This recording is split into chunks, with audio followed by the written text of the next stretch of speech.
ஐந்து கரத்தனை யானை முகத்தினை ஈந்தின் இளம்பிறை போலும் எயிற்றனை நந்தி மகந்தனை ஞான கொழுந்தினை புந்தியில் வைத்தடி போற்றுகின்றேனே. நமக்கு ஜோதிட ஞானத்தையும் கிரியா யோகத்தையும் தந்த குருமார்களுக்கு நன்றி. ஜோதிட சொந்தங்களுக்கு வணக்கம்.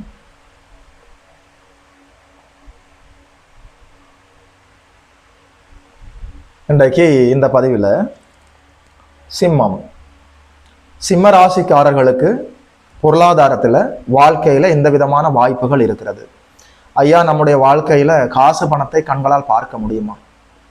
ஒரு லட்சாதிபதியாகவோ, ஒரு கோடீஸ்வரனாகவோ, ஒரு மில்லியனாகவோ, பில்லியனாகவோ இயல்பாக காசு பணம் நம்முடைய வாழ்க்கையில் புழங்குமா? காசு பண நடமாட்டம் எப்படி இருக்கும்? காசு பணத்தை கண்களால் பார்க்க முடியுமா? சிம்ம ராசிக்காரர்களுக்கு எது போன்ற ஒரு அமைப்பு இருக்கிறதுன்னு சொல்லி பார்க்கலாம். ராசிநாதன் சூரிய பகவான், 2ஆம் அதிபதி லாபாதிபதி 11ஆம் அதிபதி புதன் பகவான், பாக்கியாதிபதி அதாவது தர்ம கர்மாதிபதிகள் செவ்வாய் சுக்கிர பகவான். இந்த அமைப்புகளை ஒரு தடவை நாங்கள் பார்த்து விடலாம். ராசியிலேயே குரு அமர்ந்திருக்கிறாரா? அதாவது ஆதிபத்திய விசேஷம் இல்லாதவராக இருந்தாலும் ராசியிலேயே நல்லபடியாக குரு அமர்கிற போது, தனகாரகர் ராசியிலேயே அமர்கிற போது, அங்கே திக்பலமாக இருக்கிற போது, அதாவது பொருளாதாரத்துல உங்களுக்கு வீழ்ச்சி என்பதே வராது. ராசியிலேயே சுக்கிர பகவான் அமர்ந்திருக்கிறாரா? நிச்சயமான பொருளாதார நன்மைகள் இயல்பாக உண்டு. ஒரு மனிதருடைய ஜாதகத்துல குரு பகவான் இயல்பாக வலுத்து விட்டால் பண வைப்பு, பேங்க்ல பணத்துக்கு ஒரு குறையும் இருக்காது.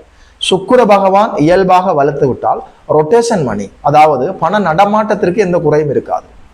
சுக்கிரனோ குருவோ ஒருவருடைய ராசியில நல்லபடியாக வலுத்து அமர்ந்து விட்டால், அல்லது அவர்கள் எங்கேயோ குருவோ சுக்கிரனோ அதாவது உங்களோட ஜாதகத்துல, உங்களோட ஹொரோஸ்கோப் சார்ட்ல ஏதாவது ஒரு இடத்துல வலுத்து நல்லபடியாக அமர்ந்து விட்டால் ஒரு நாள் இல்லை ஒரு நாள் நீங்கள் நிச்சயமாக பொருளாதாரத்துல முன்னுக்கு வருவீர்கள். யாராலும் தடுக்க முடியாது. ராசி எப்படி இருக்கிறது? ராசிநாதன் சூரிய பகவான் நேரடியாக குருவோட பார்வையில சிவராஜ் யோகத்தில் இருக்கிறாரா? அற்புதமான அமைப்பு. யாராலும் தடுக்க முடியாது உங்களுடைய பொருளாதார வளர்ச்சியை. இயல்பாக எல்லா நன்மைகளும் இருக்கும்.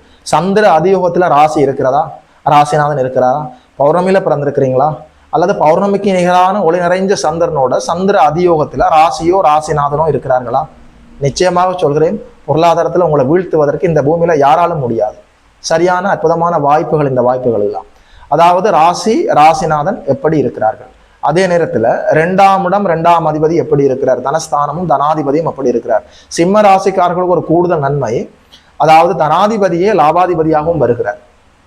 சிம்ம ராசிக்காரர்களுடைய ஜாதகத்துல புதன் மட்டும் சற்று வலுவாக சுபத்துவமாக அமர்ந்து விட்டால் நிச்சயமாக சொல்கிறேன், பண முதலீடு இல்லாமலேயே பொருளாதாரத்தை எப்படி ஈட்டி, அதாவது வரவேற்றுக் கொள்வது என்பதை இயல்பாக நீங்கள் புரிந்து வைத்திருப்பீர்கள். தனாதிபதி புதன் பகவான் நல்லபடியாக தன்னுடைய வீட்டுல உச்சம் பெற்று ஆட்சி பெற்று இருக்கிறாரா? குறிச்சுக்குற தொடர்புகளோடு இருக்கிறாரா? அதாவது பாக்கியாதிபதியும் தனாதிபதியும் பரிவர்த்தனையாகி இருக்கிறார்களா? 2ஆம் இடத்திற்கு நல்ல சுபர்களுடைய பார்வை இருக்கிறதா? 2ஆம் இடத்தை குருவே வலுத்து பார்க்கிறாரா? 2ஆம் இடம் குறிச்சுக்குற தொடர்புகளோடு இருக்கிறதா என்று பாருங்கள். இயல்பாக பொருளாதார நன்மைகள் இயல்பாக உங்களுக்கு கைகூடி வரும். அதாவது நான் சொல்கிற இந்த விதிமுறைகள் எல்லாம் உங்களுடைய ஜாதகத்துல பொருந்தி வருகிறதா இல்லையா என்று பாருங்கள்.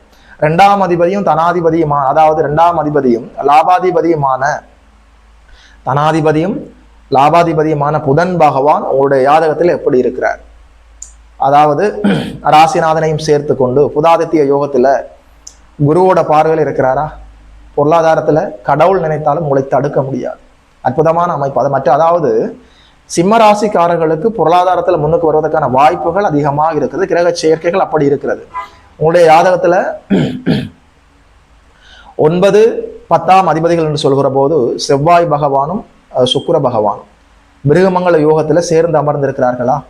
யார் தடுக்க முடியும் உங்களை பொருளாதாரத்துல? நிச்சயமாக முன்னுக்கு வருவீர்கள். அதாவது சிம்மராசிக்காரர்களுடைய ஜாதகத்துல 10ஆம் இடத்துல 10ஆம் அதிபதி நல்லபடியாக வலுத்து இருக்கிறாரா? இயல்பாக வாழ்வில் ஒரு நாள் நீங்கள் முன்னுக்கு வருவதை யாரும் தடுக்க முடியாது. இயல்பான நன்மைகள் உங்களுக்காக காத்திருக்கிறது.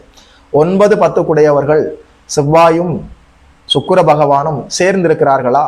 ஒருவர் பார்த்து கொண்டிருக்கிறார்களா? ராசியில உங்களுடைய ராசிக்கு, அதாவது உங்களுடைய பிறந்த ஜாதகத்துல தர்ம கர்மாதிபதிகள் எங்கு வேண்டுமானாலும் அமரலாம்.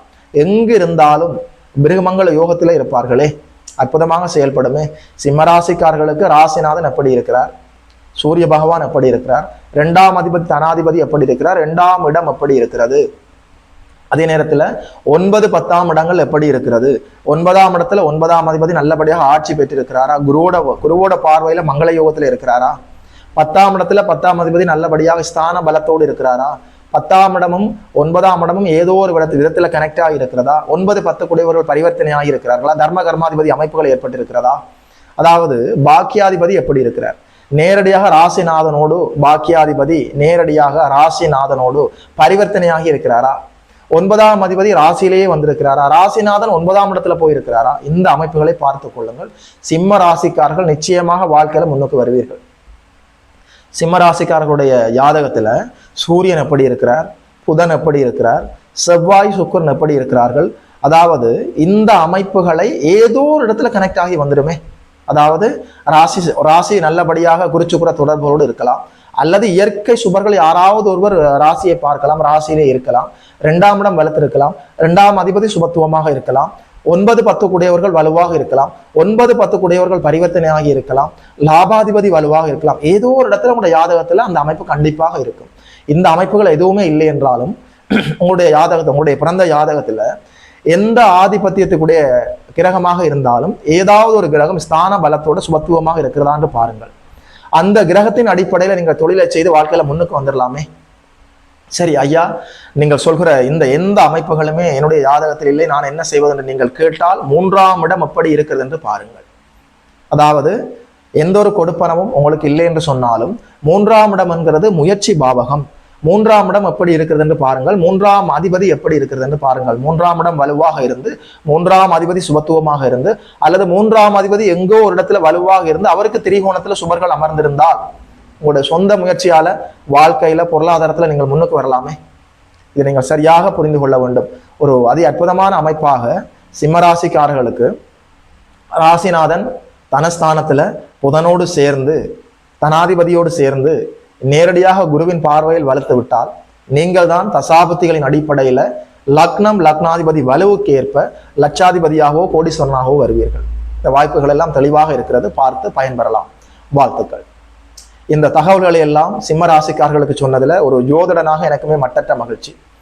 யோகி மதன் அஸ்ட்ரோஸ் என்ற யூடியூப் சேனலை சப்ஸ்கிரைப் செய்திருக்கின்ற அனைத்து தோழர்களுக்கும் தோழிகளுக்கும் என் மனப்பூர்வமான நன்றிகள். பார்த்தவர்கள் உங்களுடைய நண்பர்களோடும் உறவினர்களோடும் பகிர்ந்து கொள்ளுங்கள். இதுபோல இன்னும் ஒரு அற்புதமான வீடியோவில் சந்திக்கிறோம். நமஸ்காரம்.